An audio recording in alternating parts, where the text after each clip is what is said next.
So we've got a deal on Bali. Yes! Brilliant. So what does this mean? How good is the deal? It's not brilliant. It's not the best thing ever. In terms of a framework we've got, it's probably about as good as we were going to get.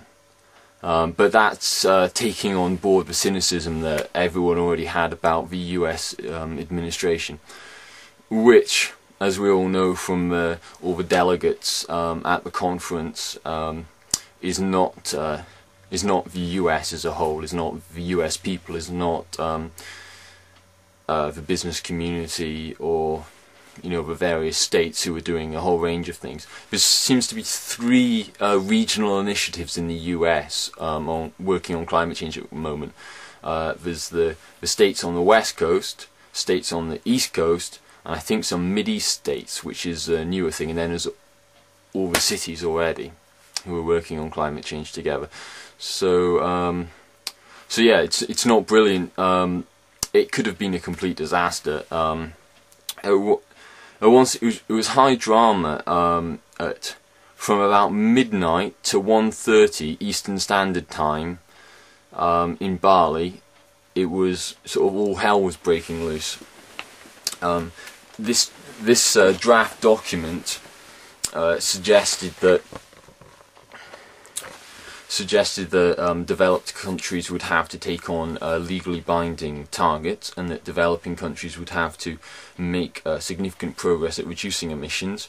I don't think the language was too specific. The sort of things people are talking about in terms of making progress would be taking on sectorial targets, so steel production or cement or any sort of manufactured goods or so on. But it's it's the first time. It's a lot better than Kyoto.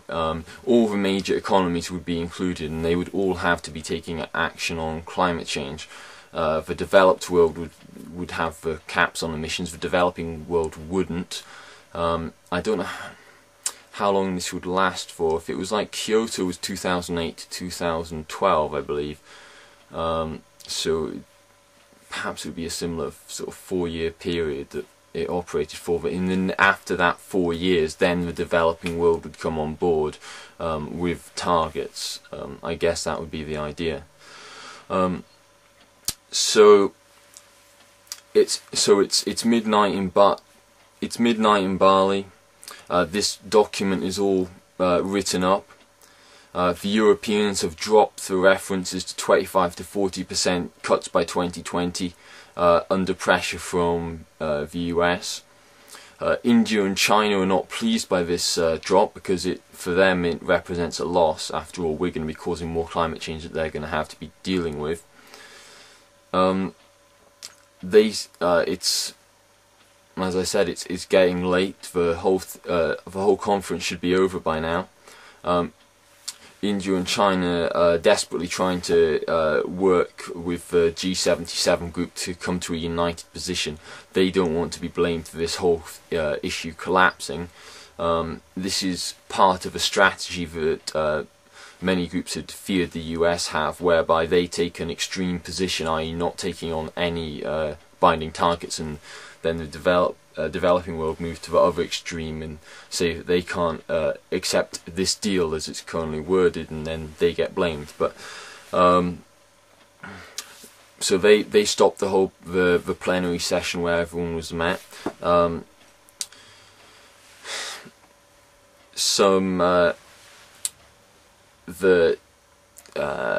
Ban Ki-moon, the Secretary General of the United Nations, came back to Bali. President of Indonesia came into the room. They both gave 2 what were apparently brilliant speeches to standing ovations. It sort of gave everyone a bit of a kick up the arse. The Europeans immediately conceded to the Indian and Chinese demands, which were for more technology transfer and help on adaptation, obviously to compensate for the fact that the developed world wasn't committing to more in terms of their own reductions. The Japanese and the Australians, who had been something of a problem throughout the conference, wouldn't stand in the way of a deal, so they got out of the way. So it was clear that this was basically a showdown between the whole world having a significant climate deal which is far stronger than Kyoto, and America trying to stand in the way of progress. Paula Dubransky, I'm pronouncing that wrong, I'm absolutely sure about that, from the US, refused this deal. It looked like the whole session was going to break down. Some negotiations happened on the side. There were more talks. A very eloquent spokesman, Harvard-educated spokesman from Papua New Guinea, chastised the US delegation, and using one of the US delegation made a bit of a gaffe earlier in the week, talking about how the US is providing amazing leadership and that other people have just fallen behind their formidable vision, which is obviously complete bollocks. And everyone went, what was it? Is this guy? We knew he was uncooperative, but we didn't know he was completely delusioned. So they used this. So this guy from Papua New Guinea used the US negotiators' gaffe and said, "We've asked you to lead. We've pleaded to you to lead. Can you either fall in line behind us, or can you get out of the way?" May I now call upon Papua New Guinea. Thank you, Mr. President. We all came with high expectations. The world is watching us. We left a seat for every country. We asked for leadership. And there's an old saying, if you're not willing to lead, then get out of the way. And I would ask the United States, we ask for your leadership.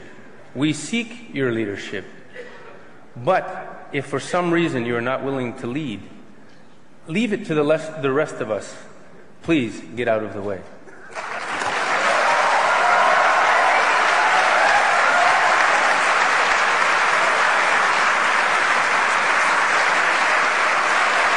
Thank you. Thank you. Please proceed.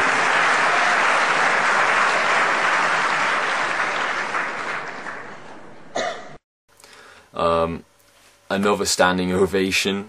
People are getting quite excited. When the US delegation announced that they weren't going to support the document, first off, there were boos in the hall, which is I like to see a bit of emotion going into these talks. They're pretty damn important. They are too clinical usually. In the end, she accepted the terms of the deal, to everyone's sort of amazement and cheer. And the best thing about this whole situation was the American delegation then got cheers from the whole hall. And according to some guy at Greenpeace, this is the first time that's happened since the Rio Summit, or the Earth Summit, Rio Earth Summit in 1992 or something. So it shows that, and a lot of the delegation were saying, this was actually quite a major change in the US stance. No caps have been set yet, but the US accepted the principle that caps will be placed on their emissions, along with every other developed country. So now there's a 2-year, so there's like a basic framework now which could in theory work. There's no legally binding emissions reductions because it's a framework that's been setting up. Okay, so it's possible that such legally binding targets could have been set, but I don't think anyone realistically expected that. it would have absolutely amazed me if it had happened anyway. But now there's a 2-year process until 2009 where there's obviously the real work begins, the real political work begins.